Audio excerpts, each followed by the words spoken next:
Today is a ring gapping party. One of my most hated jobs. Definitely not fun. Takes forever. I'm not going to make you suffer through it like I have to. I'll fast forward it, put some nice music on, watch me do it, and I'll throw some tips in that I use while I do the ring gapping to make sure everything goes smoothly. So without further ado, here we go.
Well, that was horrible.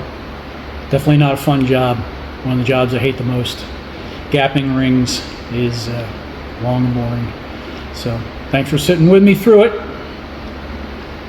And next will be cleaning and assembly of all the parts, short block, rotating assembly, getting everything checked and make sure everything is good, and getting on to assembly of the 445 for Pete. All right, thanks for watching.